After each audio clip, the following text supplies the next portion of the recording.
आवाज news, true voice. आदाब नाज़रीन, आवाज न्यूज चैनल पर आपको खुशामदीद। लिंगमपेट मंडल में एल्लारेड्डी असेंबली हल्के की हॉस्टल एडवाइजरी कमेटी के इजलास में एमएलए मदन मोहन राव ने शिरकत की। इस मौके पर इन्होंने कहा कि सरकारी हॉस्टल्स में तुलबा को बेहतर सहूलियत फराहम करने के लिए इकदाम किए जाए। हॉस्टल वार्डन्स को हिदायत दी कि वो हम आहंगी के साथ काम करते हुए तुलबा के मसाइल फौरी हल करके बाद में इन्होंने आंगनवाड़ी टीचर्स में नई यूनिफॉर्म्स तकसीम की।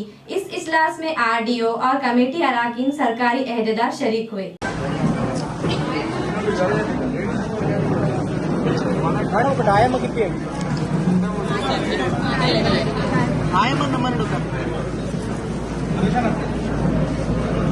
రండి తీసుకోండి ఫటాఫట్ తీసుకోండి తీసుకోండి అది డ్రెస్ వేరు వేరు యూనిఫామ్ వేరు ఆయమ్మ వేరు టీచర్ వేరు అరే ఆగండమ్మా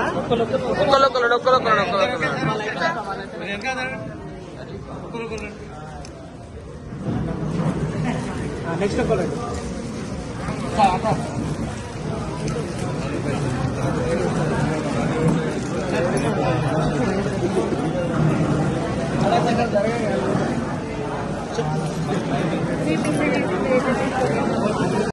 ప్రాంతాల్లో తండాల్లో రండిజాల గుడిదాండ చాలా ప్రాంతాల్లో ఏర్పడడం జరిగింది. మొత్తం నీళ్ళలో కొట్టుకపోతే నీళ్ళలో బోదర్చింది. నేను నీళ్ళకు పోయినా గట్ల మీద పోయినా చూసిన వర్షంలో నాకు కూడా పోయినా బియ్యం అన్ని కొట్టుకపోయి తినడానికి తినలేని పరిస్థితి, తాగడానికి మంచి లేవు, కరెంట్ లేదు, చాలా ఘోరమైన పరిస్థితి. దీన్ని నీ ప్రాంతాన్ని ఒక డిజిటలైజేషన్ టెక్నాలజీ మొత్తం వేస్ట్గా చేసి పిల్లలకు ప్రామాణికంగా ఈ హాస్టల్లో ఈ ఎస్సీ ఎస్టీ బీసీ మెయిన్గా మైనారిటీ విద్యార్థుల హాస్టల్లో సమస్యలు సౌకర్యాలు ఏవైతే ఉన్నాయో హాస్టల్ అభివృద్ధికి ఆహారం ఆరోగ్యం మొత్తం రాష్ట్రం మొత్తం అలర్ట్ అయిపోయింది. మరి ఇక్కడ నిర్మల్లో జరిగింది, మెదక్లో జరిగింది, ఎన్నో కాన్స్టిట్యూన్సీలలో వరదలు వచ్చినాయి. కానీ ఎల్లారెడ్డికి వచ్చేసరికి ఏంటంటే రాష్ట్రంలో హైలైట్ అయినది.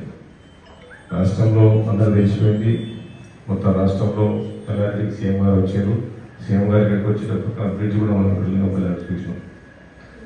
అయితే ఈ 25 గంటల్లో ముఖ్య అంశాలు నేను చెప్పేది ఏంటంటే విద్య అనేది మంచి ప్రమాణం. ఈరోజు పేదవాడికి మంచి విద్య అందించాలి. మీరు ఇందులో కొంత ఆఫీసర్ కూడా ఇక్కడ ఉన్నారు. సీఎం గారు రివ్యూ మీటింగ్ కూడా ఇప్పుడు డిస్ట్రిక్ట్ ఆఫీసర్స్ మొన్న రివ్యూ మీటింగ్ చేసినప్పుడు నేను పక్కన ఉన్నాను, కలెక్టర్గా నా పక్కన కూర్చున్నాను. సార్ కూడా సీఎం గారు కలెక్టర్ గారు చెప్పి మా ఎమ్మెల్యే మదన్ మోహన్ టెక్నాలజీ వచ్చినాక మొత్తం ఈ డిస్ట్రిక్ట్ని ఒక కామారెడ్డి డిస్ట్రిక్ట్ని